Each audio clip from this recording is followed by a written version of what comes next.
सेब की कीमतों में लगातार आ रही गिरावट के बाद प्रदेश के किसानों बागवानों के समर्थन में किसान नेता राकेश टिकैत हिमाचल के दौरे पर है। बागवानों के समर्थन से पूरे देश में बड़ा आंदोलन की हुंकार टिकैत ने शिमला से भर दी। सरकार अगर किसानों बागवानों के हितों में फैसले नहीं लेती है तो शिमला को दिल्ली बनते हुए देर नहीं लगेगी। ये बात राष्ट्रीय किसान यूनियन के राष्ट्रीय अध्यक्ष ने शिमला में पत्रकार वार्ता के दौरान कही। राकेश टिकैत ने कहा कि दिल्ली में 9 महीने से ज्यादा समय से किसान आंदोलन कर रहे हैं, लेकिन सरकार किसानों की बात मानने को तैयार नहीं है। वहीं अब हिमाचल के सेब में आई गिरावट अडानी द्वारा प्रदेश में बनाए कोल्ड स्टोर है। अभी बागवानों से सस्ते सेब खरीदकर स्टोर करके दोगुने रेट पर बेचे जाएंगे। उन्होंने कहा कि सेब बागवानों को बेमौसमी बारिश से भी बहुत नुकसान हुआ है, इसलिए वे यहाँ के किसानों का दर्द जानने आए हैं। टिकैत ने कहा कि उद्योगपति किसानों की जमीनें हड़पना चाहते हैं, इसलिए ये साजिश रची जा रही है। प्रदेश के किसान इस आंदोलन से जुड़े हुए हैं, इनके हितों की रक्षा के लिए बड़ा आंदोलन किया जाएगा। उन्होंने कहा कि जब तक 3 काले कानून वापस नहीं लिए जाते हैं, उनका आंदोलन जारी रहेगा। सेब के दामों में गिरावट कॉन्ट्रैक्ट फार्मिंग का ही एक उदाहरण है। अडानी ने किसानों से सस्ते दामों पर सेब खरीदा और फिर महंगे दामों में मार्केट में उतारा। इन कानूनों से विदेश में भी किसान बर्बाद हो गए हैं और किसान आंदोलन को समर्थन मिल रहा है। टिकैत ने कहा कि सरकार को एमएसपी कानून और 3 काले कृषि कानूनों को वापस लेना होगा। यदि ये वापस नहीं लिया जाता है तो आंदोलन जारी रहेगा। उन्होंने कहा कि प्रदेश की राजधानी शिमला ठंडी जगह है, लेकिन यहाँ के मौसम को गर्म करने में समय नहीं लगेगा। जिस प्रकार दिल्ली में किसान डटे हैं, उसी तरह शिमला को दिल्ली बनने में देर नहीं लगेगी। अगर बड़े व्यापारियों के कोल्ड स्टोर तोड़े जाते हैं तो उसकी जिम्मेदारी किसान की नहीं होगी। उन्होंने कहा कि बीजेपी की सरकार किसी एक पार्टी की नहीं है, बल्कि पूंजीपतियों की सरकार है, इसलिए ऐसा षड्यंत्र हो रहा है। चलो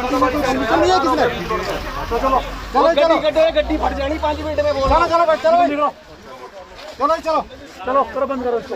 ये दिल्ली दिल्ली में चलता है, यहाँ नहीं चलता है नारेबाजी। आगे करो यहाँ से गड्डी।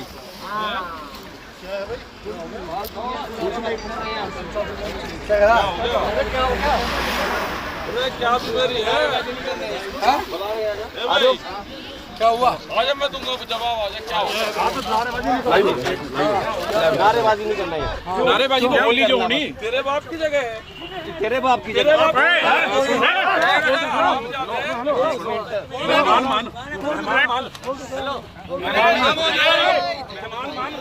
बोल कैसे ना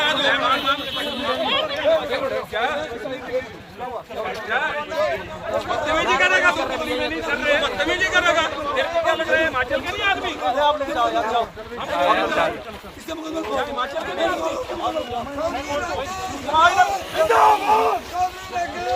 जिंदाबाद। देखिए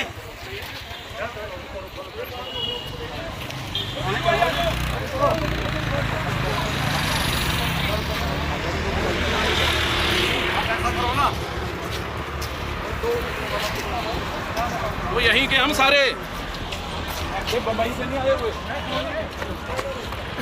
जहाँ फोन करना आके खड़ा जा रहा आदमी। मंडी का आदमी आता। मंडी का आदमी तो मेरे बात मंडी के हैं। बात सारे मंडी के बात तो क्या बात हुई?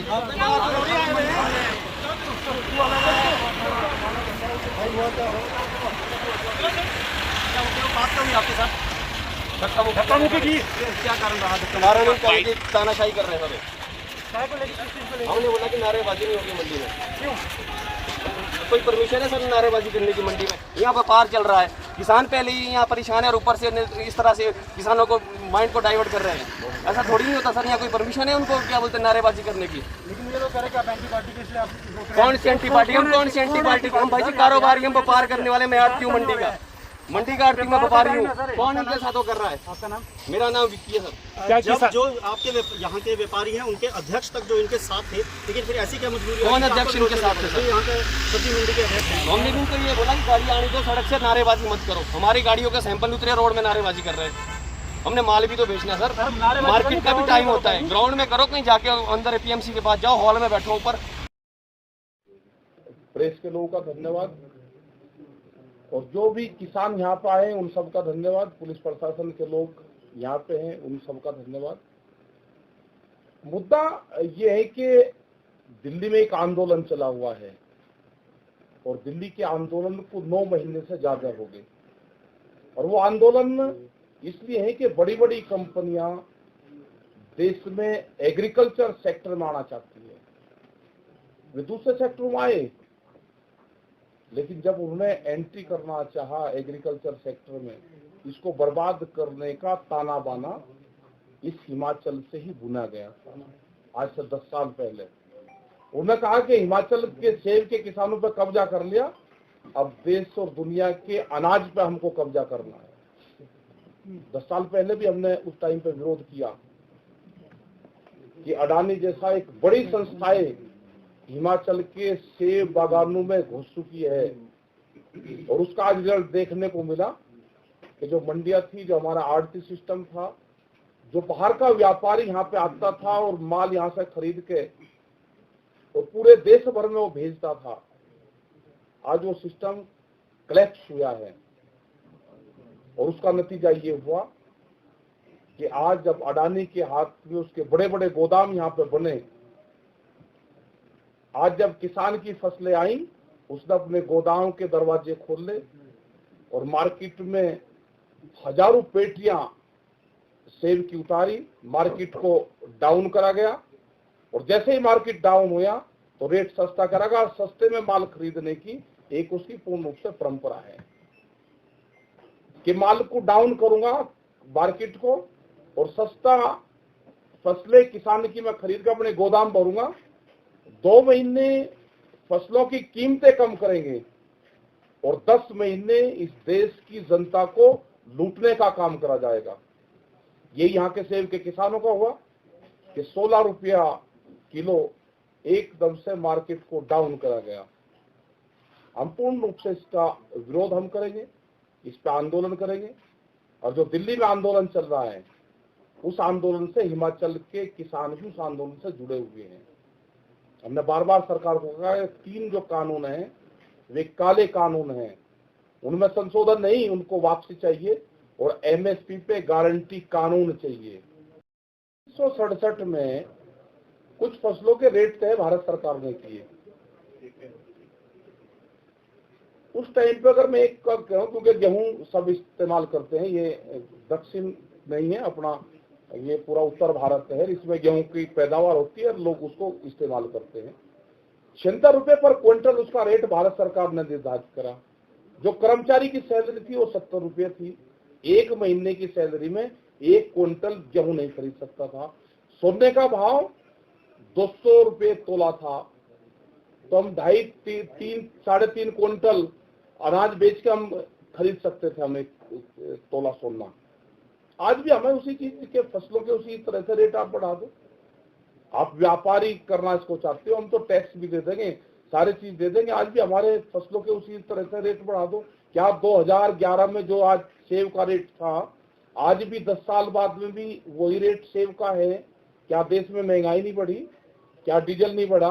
क्या फर्टिलाइजर और पेस्टिसाइड नहीं बढ़ा? क्या श्रमिकों की जो वो लेके जाते थे जो लेबर कॉस्ट थी वो नहीं बढ़ी? किसान की भी लेबर कॉस्ट बढ़ी है, उसका भी पेस्टिसाइड बढ़ा है। क्या 10 साल पुराने रेट पे हम जा रहे हैं? क्या पेट्रोल और डीजल उसी रेट में है? क्या अभी जो भारत सरकार 6,000 रुपए किसान को देने लगी, इसको आप कैसे देखते हैं? इसको तो कैसे भी नहीं देखते हम। मतलब 6,000 रुपए में अगर कोई किसान वो 20 क्विंटल अपना धान बेच रहा है और वो 1,000 रुपए सस्ता बिक रहा, तो उसको नुकसान हुआ 20,000 का, और उसको देगी सरकार 6,000 रुपए। तो ये तो पूर्ण रूप से एक बहकाने का काम कर रहे हैं। ये कर्जा दे रहे हैं, अब कर्जा दे रहे, बैंक के लोग ये कह रहे, चिट्ठी भेज रहे किसान के घर पे कि आप कर्जा ले लो जी, आपका 2 लाख का क्रेडिट कार्ड है, आप इसको 4 का बना लो जी, आपका गोल्डन कार्ड बना दिया। भाई कर्जा मैंने तेरा वापसी नहीं दिया, मुझे तू प्रमोशन करके गोल्डन कार्ड बना रहा, और बड़ी बड़ी कंपनी का पैसा बैंकों में लग रहा है। उनकी एक बड़ी पॉलिसी चल रही, आने वाले टाइम पे जितना भी किसानों के ऊपर कर्जा होगा वो क्षेत्र वाइज बैंक को पैसा देंगी कंपनी, और ये कहेंगी इसका कर्जा हम वसूल कर लेंगे। आप ये एक लोगों को एजुकेट नहीं है, एजुकेट है, उसी के लिए तो आंदोलन चल रहा 9 महीने से। ये आने वाले टाइम पे जमीन में जाएगी। हिमाचल के किसान को आसाम की पुस्तक पढ़ लेनी चाहिए। जो सरकारों को प्रोटेक्शन किसानों को देनी पड़ेगी। ट्रांसपोर्ट सब्सिडी, जब तक यहाँ के किसानों को ट्रांसपोर्ट सब्सिडी नहीं मिलेगी, यहाँ की सरकार एक ही काम करते है कि ट्रांसपोर्ट सब्सिडी दे दे। अगर उसका माल यहाँ से बेंगलोर जा रहा है तो ट्रांसपोर्ट सब्सिडी दे दे, तो यहाँ का किसान का सुधार हो जाएगा। अब एक डिमांड यहाँ के किसान की रहेगी कि हमको ट्रांसपोर्ट सब्सिडी दो, ये एक बड़ी डिमांड किसानों की रहेगी। वो मार्केट कर लेगा अपने आप, वो मार्केट कैप्चर कर लेगा। और ये नुकसान भी जब हुआ कि जब बड़ी बड़ी कंपनियां यहाँ पे आई, उनका ज्यादा नुकसान यहाँ पे होगा। जिस तरह से वे माल को अप डाउन करेंगे, 15-15 रुपए किलो गिरता है क्या? जिस तरह से उन्होंने गोदाम बनाए और अपने 70 और 80 हजार पेटियां एक बार ही मार्केट में निकालते हैं, मार्केट को डाउन करते हैं, किसान से सस्ता खरीद के फिर स्टोर करेंगे। ये उन्होंने सरसों में करा, यही वे अनाज में करना चाहते हैं, ग्रेन में। तो यही तो उनका व्यापार है। उन्होंने कहा कि सोने का व्यापार देश में महिलाएं एक साल में 17 बार सोना पहनती है, एक एवरेज उन कंपनी ने निकाला अपना। और देश में जो भूख का व्यापार है, भूख एक आदमी को एक साल में 700 बार लगती है। तो उन्होंने कहा कि सोने का व्यापार नहीं, आप देश में भूख पे व्यापार करो और फूड जो चेन है इस पे पूरा कब्जा करो, अनाज पे, ग्रेन पे, फल पे, फ्रूट पे, दूध पे। ये नहीं कि सेब का किसान दुखी है, जो यहाँ का इसका मिल्क का दूध जो व्यापार है, जो दूध का किसान है, बाहर से दूध आ रहा है। अब एक कंपनी से समझौते हो रहे हैं इनके, भारत सरकार के। और अमूल जैसी कंपनी ने कहा कि 10 रुपया लीटर अगर हमको दोगे तो हम सर्वाइव करेंगे। यही होगा, हर चीज में यही होगा, किसान से जुड़ी हुई चीज में ये होगा। एकजुट कैसे करेंगे? एकजुट यहाँ पे बहुत गांव की समितियां बनी हुई हैं, बहुत गांव में एनजीओ बने हुए हैं, उन सब लोगों से बातचीत करेंगे, एकजुट करेंगे। देश में किसान संयुक्त मोर्चा बन चुका है और अभी करीब 550 संगठन पूरे देश के उसमें हैं और पूरी दुनिया इस आंदोलन को देख रही है। अमेरिका, फ्रांस, वहां के लोग इन कॉन्ट्रैक्ट फार्मिंग से बर्बाद हो चुके हैं, वो पूर्ण रूप से हमारे समर्थन में वहां के किसान प्रदर्शन कर रहे हैं। और बहुत जगह जिस कानून की हम डिमांड कर रहे हैं वे कानून दुनिया में बनने लग रहे हैं। वे इसका समर्थन करते हैं कि 16 रुपए कम हो गए और हम धन्यवाद देते हैं अडानी को। मैं ये कह रहा हूँ कि वे करते हैं क्या, या कोई एक आदमी प्रेस का लोग करता हो कि भाई मुझे सस्ता मिलेगा और मैं धन्यवाद करता हूँ, उस आदमी का नाम बताओ जो एप्पल के रेट कम हुए और उसका समर्थन करता हो।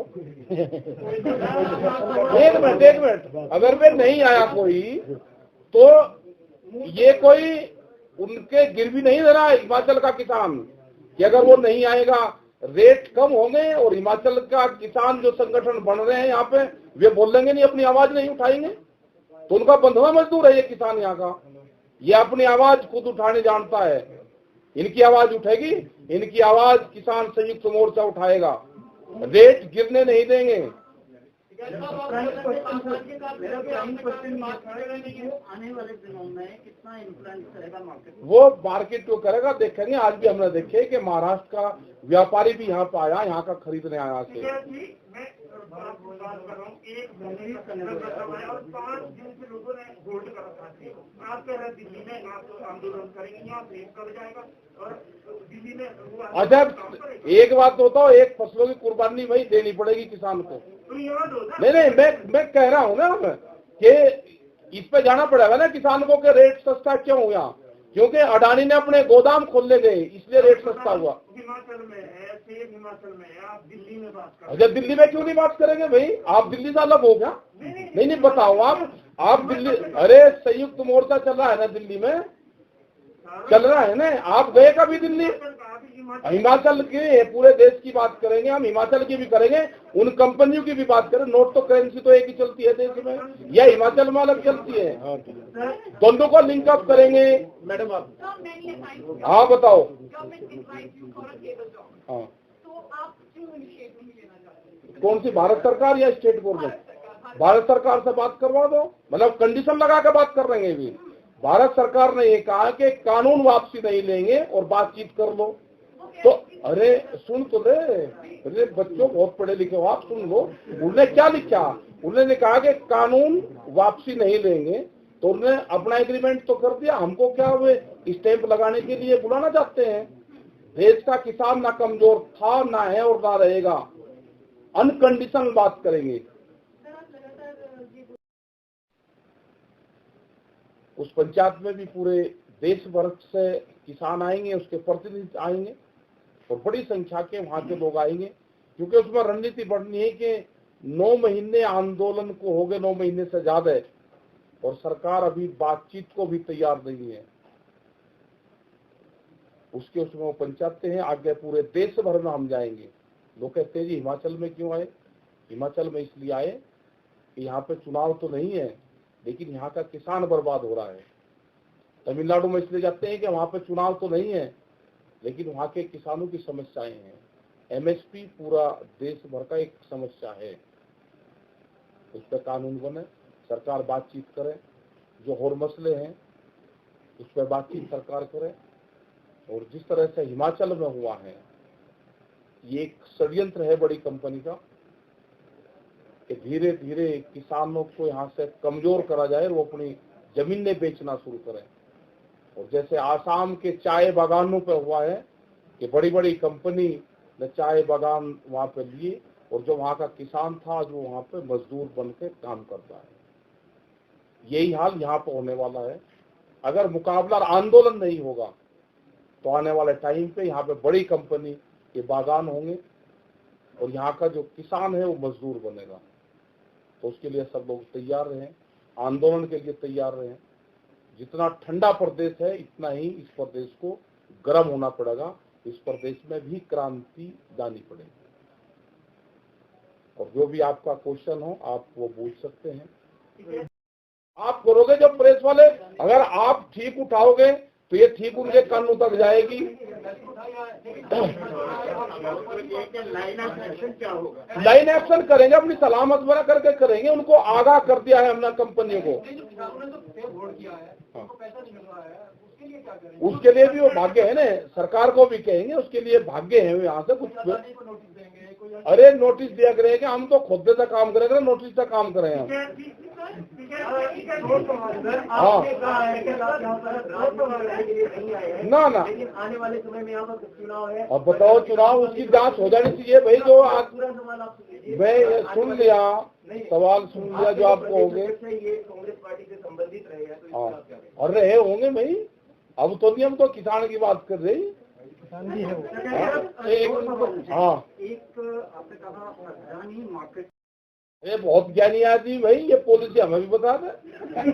हाँ, ये खेती से नहीं हुआ, खेती तो अपने बचाने के लिए, खेती उसका रोजगार है और वो पूरे दुनिया को सेब और यहाँ का वेजिटेबल्स खिलाता है। इसका धन्यवाद है यहाँ के किसान का कि जिस टाइम पे नीचे मैदानी क्षेत्र में 40 डिग्री और 45 डिग्री टेम्परेचर होता है, वो यहाँ से वेजिटेबल, यहाँ का टमाटर, यहाँ का खुबानी, यहाँ का फल फ्रूट वो नीचे देता है। तो इसका तो धन्यवाद करना चाहिए हिमाचल और पहाड़ के किसान का। ठीक है साहब, 2 सवाल बताओ जी। वो दूसरे चीजों का किसान है।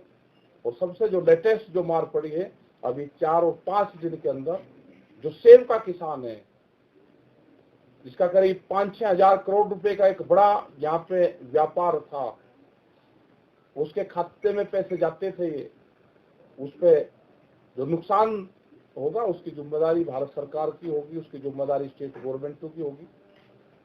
और जो यहाँ पे बागवानी का जो किसान है, जब अप्रैल में ओलावृष्टि हुई बेमौसम, उससे भी करीब 1000-2000 करोड़ रुपए के पेड़ का नुकसान हुआ। वो 1 साल का वो करा है, लेकिन पेड़ जो 10-10 और 15-15 साल के पेड़ थे, अगर उसकी कीमत लगाएं तो हर साल ये 1000-2000 करोड़ रुपए का हर साल का उसका पेड़ का नुकसान है। 15 साल तक अगर ये इसका करेंगे तो करीब ये 60,000 करोड़ रुपए के आसपास का वो नुकसान बढ़ेगा जब तक वो पेड़ बड़ा होगा। तो यहाँ के लोग भी इस आंदोलन से जुड़े हुए हैं और मूवमेंट करना होगा तो ये मूवमेंट यहाँ पे होगा। और बड़े स्तर पे यहाँ के लोग दिल्ली के आंदोलन से जुड़े हुए हैं। भी तो ठीक थे वे जब तक कांग्रेस में रहे, अब उसमें जाके बीजेपी में तो उन्हीं की भाषा बोल लेंगे। ना वे ना कोई सपोर्टिंग कर रहे हैं, वो तो सरकार के सपोर्टर कर रहे हैं। जो उनके लोग हैं वो नहीं की भाषा बोल रहे हैं। हमारा मकसद तो आंदोलन करने नहीं, हम यही तो हमारा मकसद है। या तो सरकार मानेगी, नहीं तो हम सरकार को दिल्ली को घेर रखा है। ये जो हिमाचल की राजधानी है, जो शिमला है, ये जितनी ठंडी है, इसको गर्म करना भी जानते हैं। दिल्ली बंद से दूर नहीं लगेगी। ये यहाँ की सरकार कार्ड खोल कर सुन ले, या तो कंपनी से जो समझौते हो रहे हैं उन समझौतों को लागू करवावे, नहीं तो ये गोदाम अगर तोड़े जाएंगे तो फिर कहना नहीं।